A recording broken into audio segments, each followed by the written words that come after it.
Dan pemirsa, pekan ini DPR dan juga pemerintah menyatakan komitmennya untuk segera menuntaskan pembahasan RUU perampasan aset ini di tahun ini. Mungkinkah pemirsa RUU yang belasan tahun terlunta-lunta ini bisa dituntaskan dalam waktu 3 bulan saja? Saat menjabat Menko Polhukam, Profesor Mahfud MD menargetkan RUU perampasan aset ini disahkan jelang sidang pleno The Financial Action Task Force di Paris pada Juni 2023. Dan kita pemirsa langsung terhubung melalui sambungan Zoom dengan Guru Besar Hukum Tata Negara dan mantan Menko Polhukam Profesor Mahfud MD. Assalamualaikum Prof.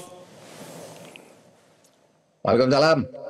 Prof, respon panjenengan seperti apa nih? Bahagia, happy karena setelah bertahun-tahun terlunta-lunta, DPR nanti berjanji akhir tahun ini akan selesai RUU perampasan aset ini. Ya tentu saya senang sekali karena ini dulu bagian dari target pemerintahan Pak Jokowi periode kedua. Dan sebenarnya pada periode pertama sudah diajukan juga, tapi terus ada pemilu tahun 2018 itu terhenti. Ya kita bahagia karena berarti demokrasi masih hidup, aspirasi masyarakat yang sesudah disampaikan ke DPR secara prosedural agak sulit, lalu melalui aksi unjuk rasa yang besar kemudian direspon untuk segera dilakukan pengesahan atau pembahasan RUU ini. Saya tentu saja sangat senang. Gitu, tapi Mas Hamdan. Apa jenengan optimis atau pesimis dengan janji-janji DPR ini? Mengingat sempat disebutkan oleh Pak Bambang Pacul yang sempat viral di mana-mana bahwa kita ini bukan apa-apa tanpa restu ketum-ketum partai. Saya agak optimis kali ini karena gelombang aspirasi rakyat itu terus menguat sampai hari ini ya, meskipun tidak unjuk rasa fisik, tapi di media, di medsos dan sebagainya itu luar biasa. Dan kalau ini dibuat main-main, ditanggapi dengan seadanya, mungkin akan susah. Tetapi saya optimis karena pemerintah sekarang kan sudah menjanjikan juga gitu. Apalagi yang bicara sudah istana ya, Presiden Prabowo. Kalau sudah presiden bicara, saya kira tidak bisa menolak. Paling bisanya mencari-cari akal agar nanti RUU-nya itu bisa lebih akomodatif terhadap ketakutan-ketakutan orang atas undang-undang ini. Tidak apa-apa, ini demokrasi. Nanti ya, apa yang ditakuti kita bahas bersama-sama. Yang penting pemberantasan korupsi itu harus jalan agar negara ini menjadi baik. Iya, apalagi ketum-ketum partai ini kabarnya sudah sempat dipanggil Pak Prabowo ke istana. Seperti apa Anda melihatnya, Prof? Iya, saya kira itu kuncinya karena memang DPR itu kan tergantung pada partainya. Semua seperti dikatakan Mas Bambang Pacul dulu ya memang nunggu ketua. Kalau ketua tidak mengizinkan ya tidak boleh. Nah dulu juga kan begitu. Dengan Pak Jokowi kan Pak Jokowi bilang saya akan panggil partai dulu tapi kirim surat ini dulu. Nanti ketua partai kalau ini tidak jalan di DPR saya panggil ketua partai. Kalau ketua partai juga tidak setuju ini saya akan keluarkan perpu di akhir pemerintahan saya. Gitu dulu Pak Jokowi. Nah sekarang kan tidak perlu perpu, sudah bisa jalan dibahas sama-sama. Gitu. Iya, Prof, target rampung akhir tahun ini apakah ini nggak terlalu cepat? Apakah cukup realistis? Mengingat nanti jangan-jangan banyak pasal-pasal yang dipangkas semacam itu karena terlalu buru-buru mungkin? Ya, begini, tergantung mekanisme apa yang dipakai. Kalau mekanismenya diubah, dulu kan di prolegnas ini disetujui. Yang mengusulkan, yang mengajukan RUU itu pemerintah. Nah, kalau yang dari pemerintah sudah selesai, gitu. Tapi kalau DPR diubah menjadi usul DPR, mungkin mau dibahas lagi dari awal dan itu lama gitu.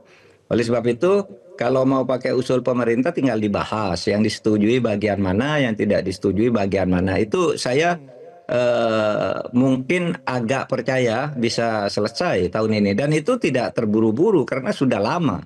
Dan orang banyak yang kadangkala yang tidak setuju dengan RUU ini. Mereka tidak pernah baca RUU-nya sebenarnya. Tidak ada yang menakutkan dari sini kecuali koruptor yang takut.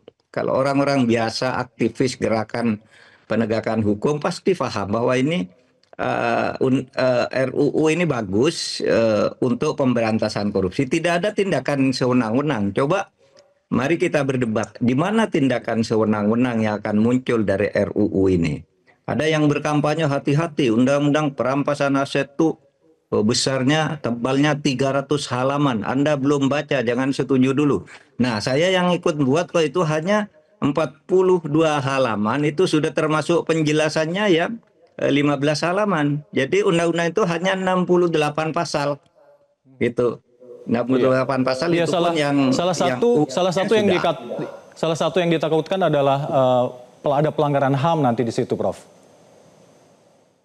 Nggak ada, karena undang-undang perampasan aset itu dilakukan perampasan terhadap harta-harta yang diduga diperoleh dari hasil tindak pidana atau diduga akan digunakan untuk tindak pidana gitu. Dan Meskipun itu ada tanpa ada prosedurnya. pemidanaan Prosedurnya apa? terlebih dahulu, Prof. Penyidikan. Meskipun tanpa ada pemidanaan. Tanpa ada pemidanaan lebih dulu. Jadi kalau dalam kasus perampasan aset itu ada dua prosedur hukum. Satu, proses pidananya jalan. Tapi proses pidana itu kan tidak bisa cepat ya. Kadangkala orangnya lari. Kalau ada perampasan aset sebelum orangnya ketangkap kan tidak bisa dirampas asetnya. Kadangkala dalam proses pidana barang itu sudah dikonversi menjadi milik orang lain, menjadi milik diri sendiri. Itu tidak bisa diambil kalau tidak ada undang-undang perampasan aset. Padahal tindak pidananya jelas. Atau kasus yang terbaru, ada orang nih nyerahkan uang ke Kejaksaan Agung dalam kasus BTS Kominfo 27 miliar. Iya. Ini sekarang nggak jelas ini uang perkara apa, iya kan? Nah kalau ada begitu rampas dulu lalu cari pelakunya, gitu kan bisa. Nah, jadi tidak ada 300 halaman itu tidak ada. Kita bisa diskusi ini hanya dalam 1 jam kalau untuk materinya, gitu. Lalu mana yang disetujui, mana yang berbahaya, mana tidak, itu bisa dibahas bersama-sama dalam waktu beberapa hari. Kalau mau pakai yang dari pemerintah, gitu. Jadi idealnya mekanismenya lewat pemerintah bisa diselesaikan hanya dalam beberapa hari ya, Prof ya. Baik, baik. Ya karena Baik. draftnya sudah ada, sudah dikirim ke DPR. Gitu. Baik. Baik, Prof. Gitu. Kita akan lanjutkan perbincangan kita terkait dengan RUU perampasan aset ini, pemirsa. Apa sebenarnya yang membuat para elit politik ini alergi dengan RUU perampasan aset ini? Substansi apa saja yang membuat resistensi begitu kuat? Kita akan bahas selanjutnya. Masih bersama saya, Hanok Lakafi dan juga Prof. Mahfud MD.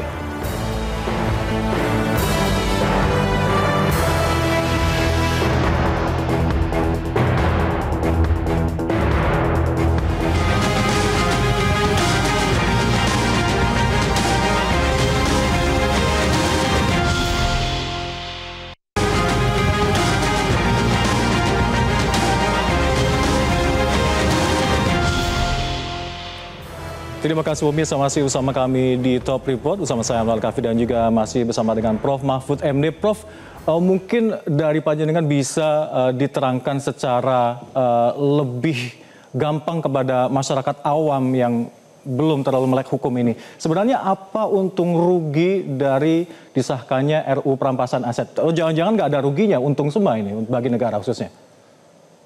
Bagi negara untung, tapi bagi koruptor akan rugi karena dia tidak bisa menyembunyikan aset hasil korupsi. Karena gini, hasil korupsi itu kalau tidak ada undang perampasan aset, meskipun korupsinya nyata di depan mata, tetapi belum diadili secara pidana karena orangnya sakit, orangnya lari, hartanya sudah dibagi dan sebagainya, itu tidak bisa dirampas. Dengan undang-undang perampasan aset ini bisa, itu dirampas. Jadi undang-undang perampasan aset ini membuka jalur baru di pengadilan.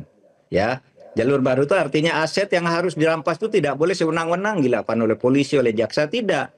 Itu dilakukan oleh pengadilan, tetapi bukan pengadilan pidananya. Pengadilan pidananya terus jalan. Jadi undang-undang pengadilan perampasan asetnya ini bisa dilakukan lebih dulu, tapi harus juga melalui putusan hakim. Jadi tidak bisa sewenang-wenang. Jadi ada dua pengadilannya nih. Hakim yang memberi izin merampas aset itu dilakukan melalui penyidikan, kemudian dibawa ke hakim. Hakim setuju untuk diadili, itu diumumkan ke masyarakat. Ini ada perampasan aset, siapa yang keberatan. Jadi orang yang merasa punya, merasa hartanya rampas sewenang-wenang itu maju ke pengadilan. Kalau sudah diputus pun nanti misalnya benar kata hakim itu rampas, bisa kasasi. Jadi orang bisa melakukan intervensi dalam proses perampasan aset itu. Tidak ada sama sekali kesewenang-wenangan. Tetapi kalau itu memang benar-benar hasil korupsi atau hasil kejahatan, tindak pidana, ya itu memang harus dirampas. Jadi prosedurnya sangat ketat. Dan gini, Iya. membuat undang-undang perampasan aset itu menjadi semacam keharusan bagi negara karena UNCSC, United Nations Convention Against Corruption itu tahun 2003 itu mengeluarkan ketentuan-ketentuan tersebut bahwa harus ada undang-undang atau harus ada mekanisme perampasan aset, harus ada mekanisme perampasan terhadap orang yang kekayaannya melebihi profil jabatannya, harus ada perampasan terhadap orang yang menyembunyikan harta dan mengkonversi harta tidak sah menjadi harta pribadi atau warisan atau apa itu nanti dirampas dulu gitu melalui sebuah pengadilan. Dan UNCSC ini sudah diratifikasi di Indonesia melalui Undang-Undang Nomor 7 Tahun 2006.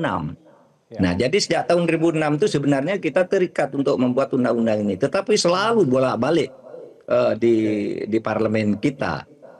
Dan kita harus maklumi, memang harus hati-hati gitu ya, harus hati-hati tentang ini. Nah, oleh sebab itu menurut saya hanya itu, tidak ada yang perlu ditakuti dari undang-undang ini. Misalnya, seseorang bisa dirampas asetnya kalau profil pekerjaannya, profil jabatannya dan kekayaannya tidak sama. Saya misalnya menjadi menteri 5 tahun. Berapa sih pendapatan saya jadi menteri 5 tahun? Taruhlah kalau disimpan semua maksimal misalnya 6 miliar. Nah, tiba-tiba kekayaan saya itu pendapatan baru selama 5 tahun menjadi menteri itu kok jadi 11 miliar. Gitu. Nah, di situ yang 5 miliar itu bisa diduga karena profil pekerjaannya tidak mungkin karena tidak punya 11 miliar. Maka nanti diselidiki, disidik ya. Kemudian saya menjelaskan, enggak, ini saya tambah sekian karena misalnya saya mendapat warisan dari ayah saya. Saya mendapat kenaikan NJOP dari tanah-tanah saya yang dulunya ada di tempat terpencil, sekarang ada di pinggir jalan tol sehingga mahal. Nah, itu sudah dijelaskan begitu ya selesai.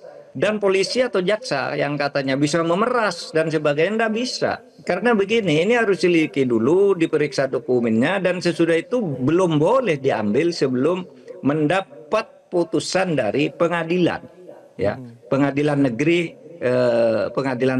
setempat lah.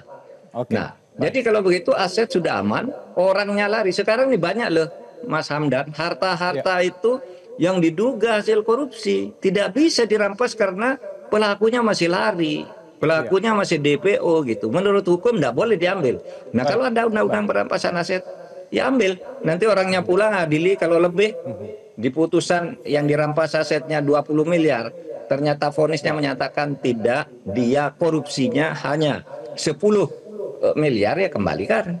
Kan gitu selebihnya itu. Jadi tidak ada kesewenang-wenangan di sini. Cuma orang takut saja karena asetnya dirampas. Memang koruptor yang prinsipnya tepatnya ya.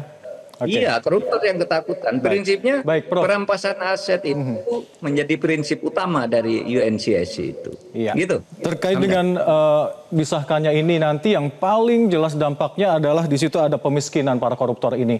Ini diharapkan yang ada nanti efek jera. Jadi mungkin para koruptor lain yang ingin melakukan aksi serupa akan berpikir-pikir, yang selama ini para koruptor tetap divonis, tetap melanggang bebas, tetap bisa menikmati kekayaan hasil korupsinya, seperti itu, Prof.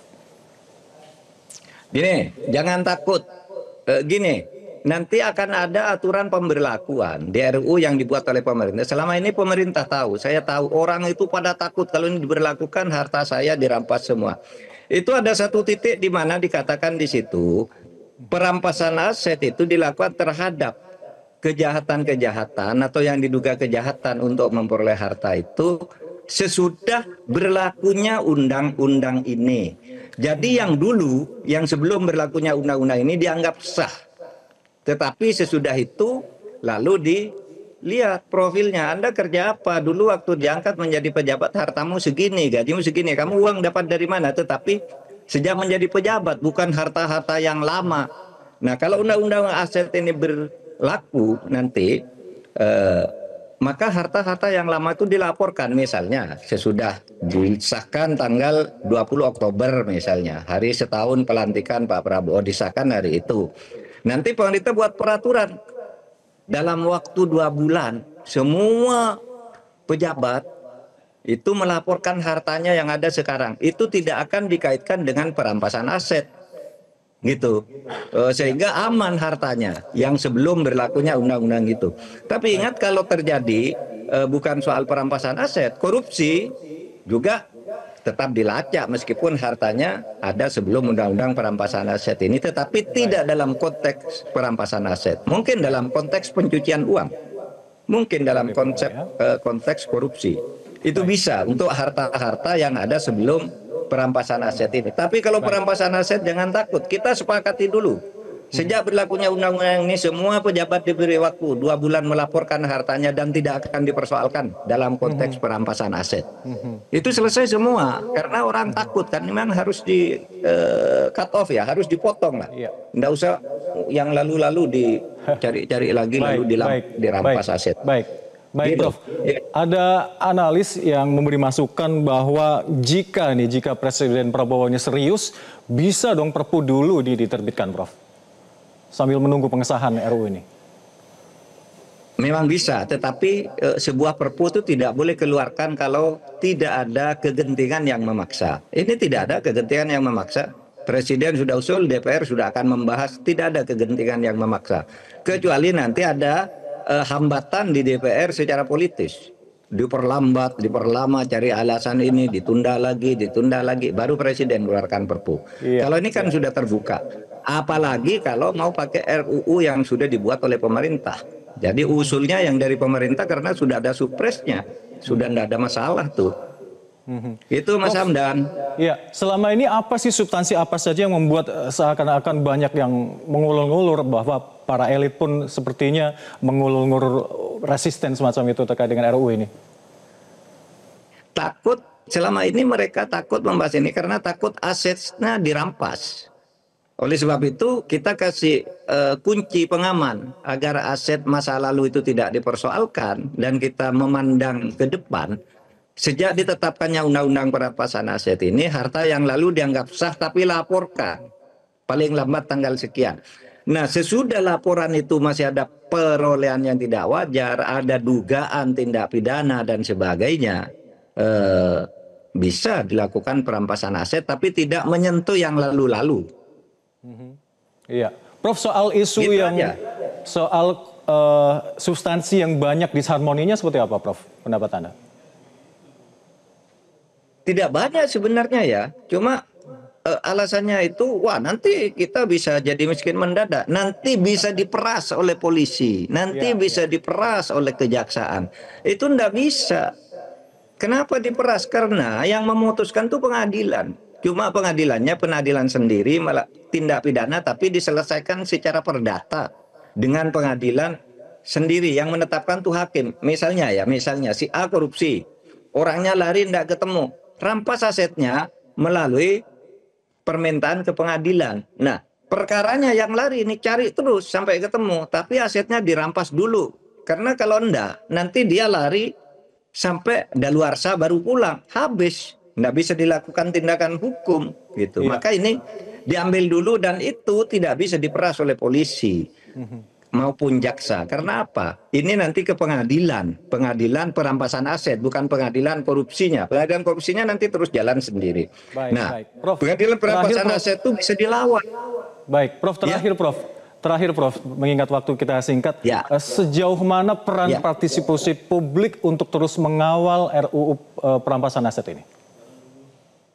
Sangat penting, karena selama ini kalau dipercayakan kepada lembaga formal politik itu selalu macet oleh hambatan-hambatan politis di DPR. Tapi halnya seperti sekarang, sesudah terjadi peristiwa aksi besar-besaran bulan Agustus selama sekian hari itu ya hasilnya DPR pun pada setuju akan segera membahas, Presiden Prabowo juga dalam beberapa kali pertemuan, terakhir pertemuan dengan Gerakan Nurani Bangsa menyatakan setuju undang-undang perampasan aset, antara lain dari banyak kesetujuan itu, saya kira ini lancar.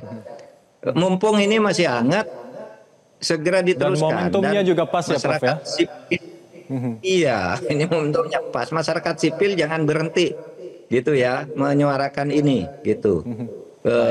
Sehingga nanti tidak ada lagi alasan untuk mundur. Baik. Profesor Mahfud MD, terima kasih telah bergabung bersama kami. Salam sehat selalu. Assalamualaikum.